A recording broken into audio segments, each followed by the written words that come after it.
Bumagsak ang mga bangko sa Iran ngayon dahil ang lockdown ni Ayatollah ay nagdulot ng pambansang depresyon.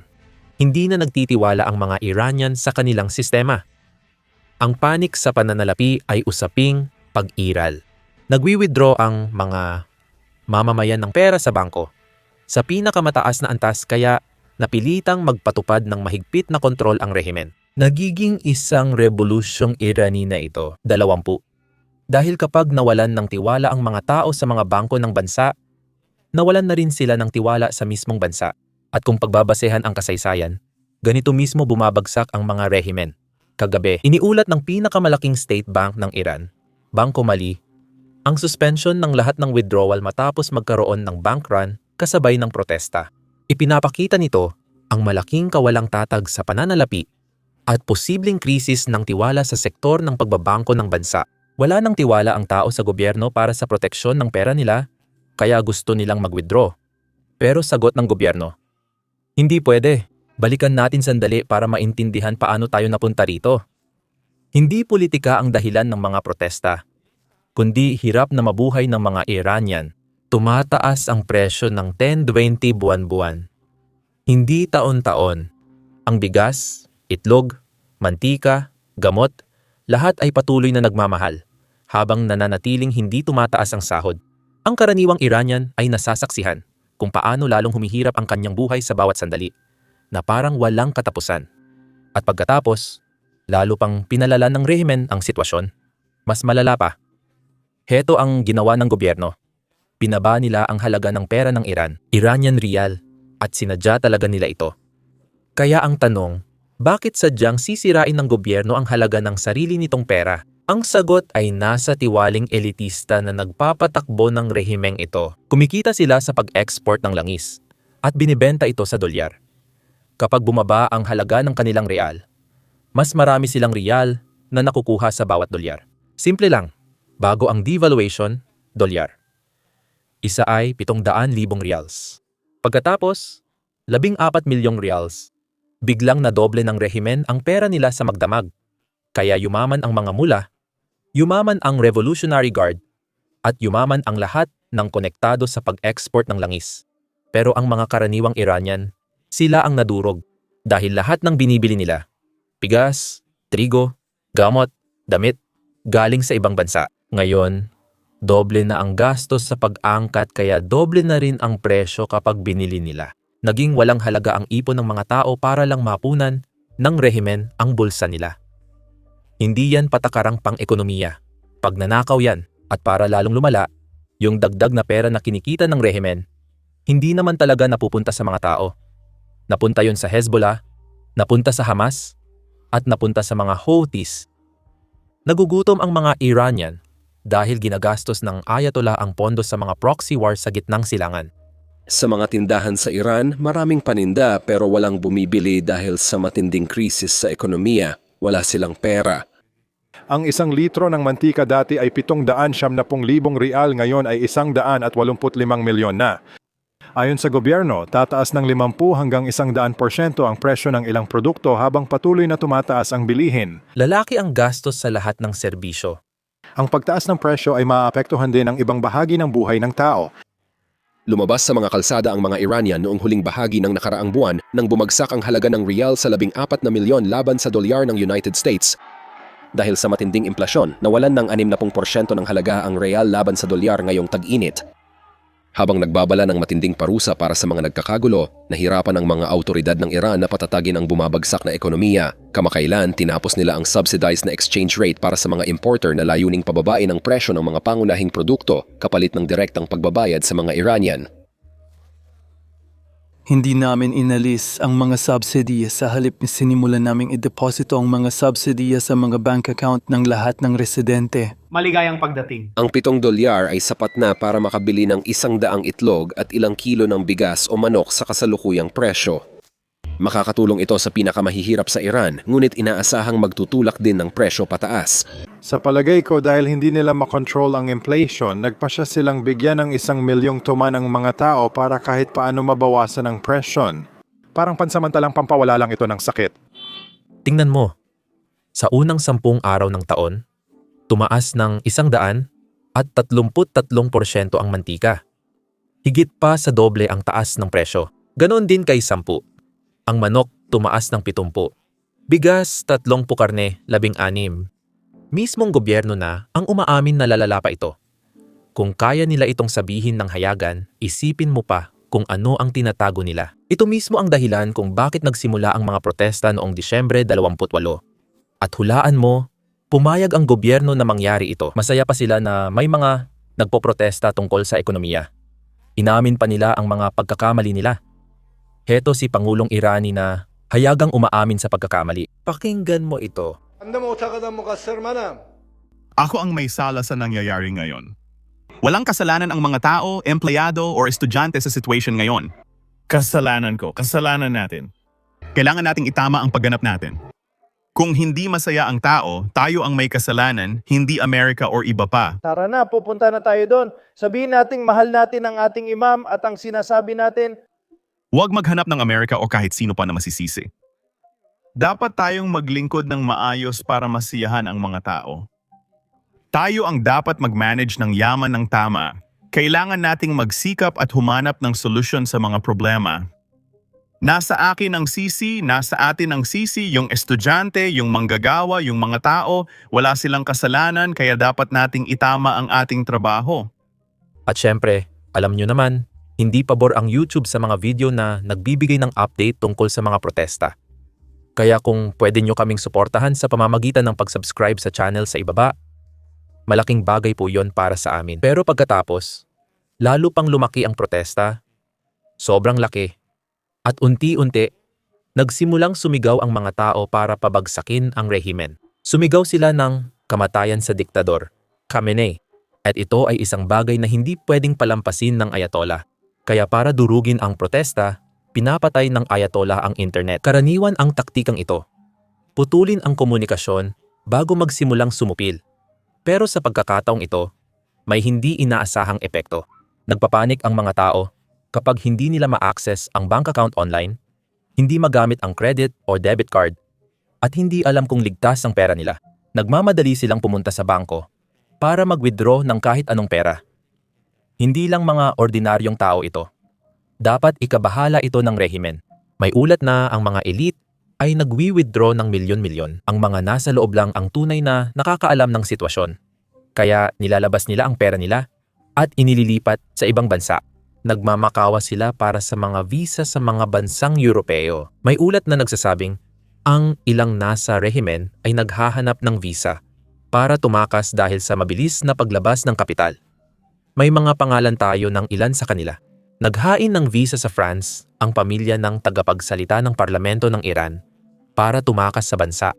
Siya ang arkitekto ng isakripisyo, ang iyong anak para sa revolusyon noong digmaan ng Iran at Iraq noong 1980. Siya ang nag-utos kay Khamenei na durugin ang protesta ng mga estudyante noong 1980. Ngayon, naghahanap siya ng paraan para makaalis. Kapag naghahanda na ng exit strategy, ang mga nagpapatakbo ng sistema, sapat na itong magsabi ng lahat ng kailangan mong malaman. Ngayon, ibabalik ko kayo sa 1979 kung saan nangyari na ito sa Iran laban sa Shah. Noon, langis ang mahalaga. 70% ng kita ng Iran sa export at 60% ng kita ng gobyerno ay mula sa langis. Umiikot ang ekonomiya ng Iran sa langis. Kaya noong nag-strike ang mga manggagawa sa langis sa revolusyon, hindi lang ito simboliko. Hindi lang nawalan ng lehitimasyon si Shah. Naubos din ang pera, tumigil ang gobyerno, at hindi na nababayaran ang militar. At ano ang ginawa ng mga elitista sa Iran noon? Eksaktong ginagawa rin nila ngayon? Inilabas nila ang pera mula sa mga bangko sa Iran papuntang London, Geneva, at New York. Nakita nilang may paparating na problema kaya tumakbo sila. Pasensya na, kailangan ko talagang isingit ang biro na yon. Nag-freeze ang foreign bank, natigil ang credit line, huminto ang negosyo sa pagdeposito, at tumigil ang sistema ng pananalapi. Nang mangyari yon, tapos na si Shah, nagkaroon ng kapangyarihan, Islamic Republic, dahil sa pagbagsak ng pananalapi. At ngayon, maaaring mamatay sila sa parehong paraan. Ganito kung bakit delikado ang bank run. Sila ay self-fulfilling prophecy. Kapag naniwala ang mga tao na babagsak ang bangko, Nagmamadali silang kunin ang kanilang pera. At kapag sabay-sabay na kinuha ng lahat ang kanilang pera, talagang bumabagsak ang bangko. Kahit maayos ang bangko noon, psikolohiya lang ito. Ang takot mismo ang lumilikha ng kinatatakutan ng mga tao. Ibig sabihin, pag nagsimula na yon, halos di na ito mapigilan. Walang pahayag, hakbang, o paghihigpit mula sa gobyerno ang makakabalik ng tiwala kapag nawala ito. Kapag huminto ang pananalapi, lahat ay hihinto. Hindi makakabayad ang mga negosyo sa supplier, ang mga amo sa manggagawa, at mahalaga para sa Ayatollah, hindi rin mababayaran ang militar. Ganito rin ang nangyari sa Syria noong nakaraang taon nang hindi na kayang bayaran ni Assad ang kanyang mga sundalo. Kaya tumigil silang lumaban para sa kanya. Hindi mamamatay ang mga sundalo para sa sahod na hindi naman dumarating. Bumagsak agad ang rehimen. Hindi dahil malakas ang mga rebelde, kundi dahil nawalan ng dahilan ang hukbo na lumaban. Iyan ang senaryong nagpapagising sa Ayatollah tuwing gabi. Hindi tapat sa isang ideolohiya ang mga puwersang Iranian. Tapat sila sa sistemang nagbibigay ng sweldo, kapangyarihan, negosyo, pagpupuslit, at marangyang pamumuhay. Sa sandaling hindi na makapagbigay ang sistemang iyon, nawawala ang kanilang katapatan.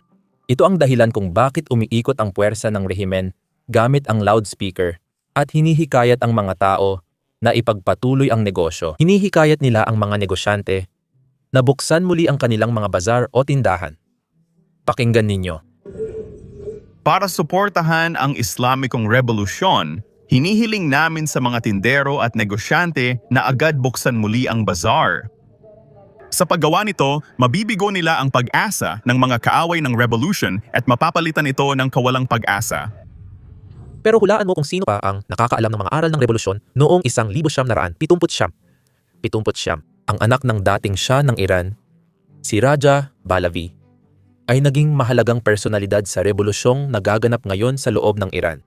Ngayon, nananawagan siya sa lahat. Nananawagan na siya ngayon sa mga nagpoprotesta na lumabas sa mga lansangan, sakupin ang sentro ng lungsod, at putulin ang pinansyal na lifeline ng rehimen. Iyan ang mga sinabi niya. Tinatarget niya ang pera dahil kailangan mo ng 3 bagay para manalo sa digmaan. Pera, pera, pera. Pakinggan ninyo. Sa inyong matatag na tugon sa unang panawagan.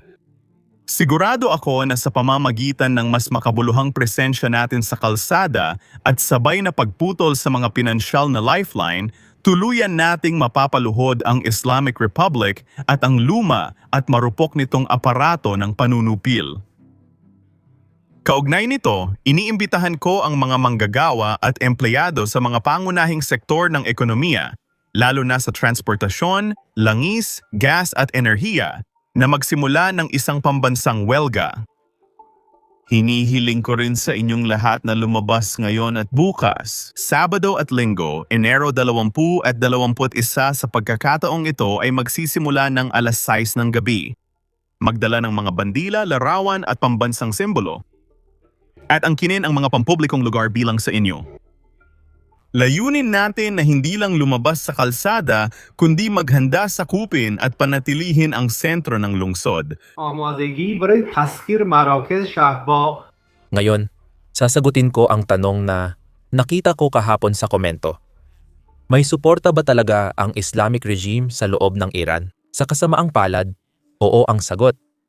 May konting suporta sila, ngunit napakaliit kumpara sa porsyento ng populasyon. Pero kailangan nating tandaan, ang Iran ay isang bansa na may 72 milyong tao. Kaya kahit 10% lang ng mga tao ang sumusuporta sa Islamic regime, ibig sabihin yan ay 9 milyong tao pa rin iyon. At hindi ko rin sinasabing 10% ng Iranian ang sumusuporta sa rehimen dahil wala tayong kumpirmadong datos o survey. Pero ang gusto kong sabihin ay kahit maliit na porsyento lang ng Iran ang sumusuporta sa rehimen, malaking bagay pa rin iyon. Kailangan nating tandaan na may mga armas, machine gun, baril, at mabibigat na makinarya ang gobyerno. At ito mismo ang dahilan kung bakit nagawa nilang durugin ang mga protesta noon. May pera sila, may mga armas sila, at may suporta sila ng maliit na porsyento ng mga tao na nakikinabang sa sistema. Panahon lang ang makakapagsabi sa kalalabasan ng rebolusyong ito. Pero tututukan pa rin namin dito sa Business Basics. Mag-subscribe sa ibaba. Ako si Sam.